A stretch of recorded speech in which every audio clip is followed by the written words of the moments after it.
Welcome back to the channel, guys. It's your boy YP. If you haven't, please don't forget to subscribe to the channel, leave a comment in the section below, and give it a thumbs up. On today's episode, I want to talk to you guys about how to shoot cinematic, utilizing practical lights, and breaking down the short clip I shot for you guys. Let's dive into what is practical lighting. Practical lighting is basically any light source that appears in frame. This could be a table, floor, or ceiling lamp. Light coming from a television, computer, your phone, light candles, street lights, neon signs, car lights, and the list goes on and on. You get the idea. So now that we know what practical lighting is, let's get into how did I use them on these shots. So as you can see in this first sequence, the only light that we utilized or that we had on was the practical light coming from the stove light.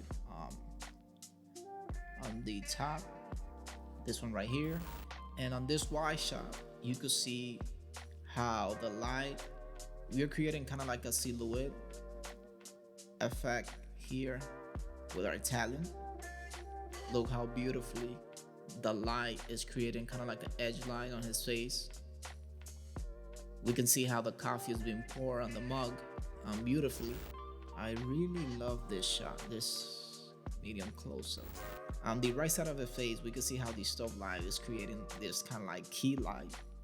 And on the left side of the face, it's kind of like we have this negative film.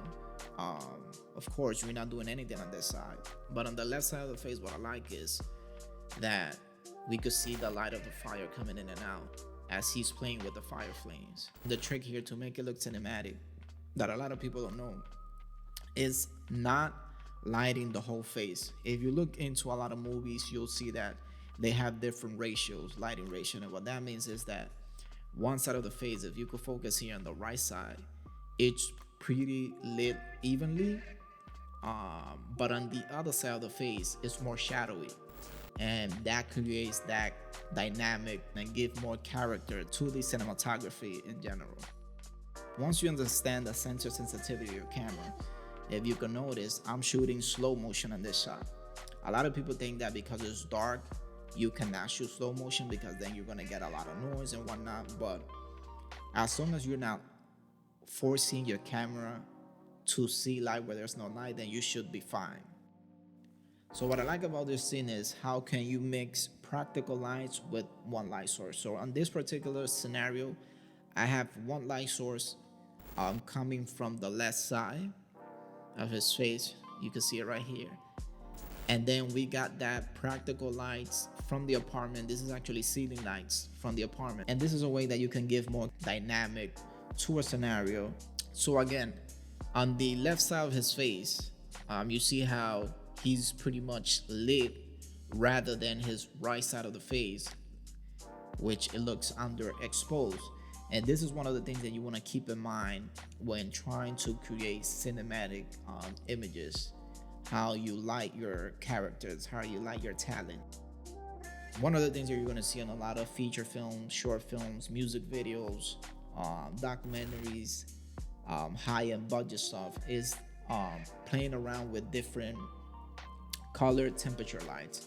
And what I mean by that is, if you could see here in the background, the practical ceiling light of the apartment are yellowish, right? 3200. And the light source that I'm using here on the left side of his face, it's around 45,000 to 56,000, something around there. I don't remember really well. And you can see how beautifully the image looks. So moving on to this sequence. This sequence was one of my favorites.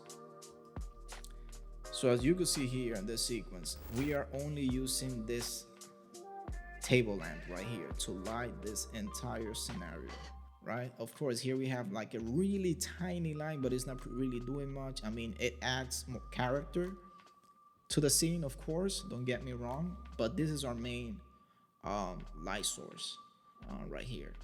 So what I like about this take is on the left side of the screen, on the foreground, and this is something that you could do to create more dynamic and make your scene look more cinematic, is that here in the foreground, out of focus, we have a plant. So this apartment has a lot of plants, and on this side, I decided to use the plants as a foreground and kind of like rebuild him all the way back there on the background.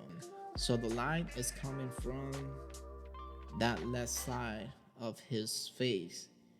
Again, creating that dynamic on his face, that ratio, left side of his face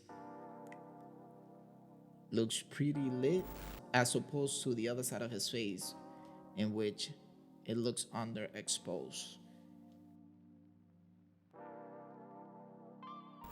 Again, you can see here in the close-up how the light is coming from one side. It's lighting his right side, creating that cinematic ratio and whatnot. So you got light, shadows, light, shadows. Look how beautiful this shot looks. This shot looks like it belonged on a Hollywood film. Look how beautiful this looks. You got this side of his face. It's kind of like an edge light happening, right? And then you see how beautiful the shadows are coming in.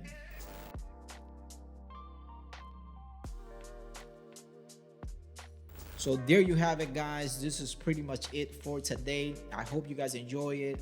Let me know your thoughts on the comment below. Don't forget to subscribe. And I hope that you guys add this technique to your lighting style. Let's create more beautiful imagery, guys. And I hope to see you guys on the next one.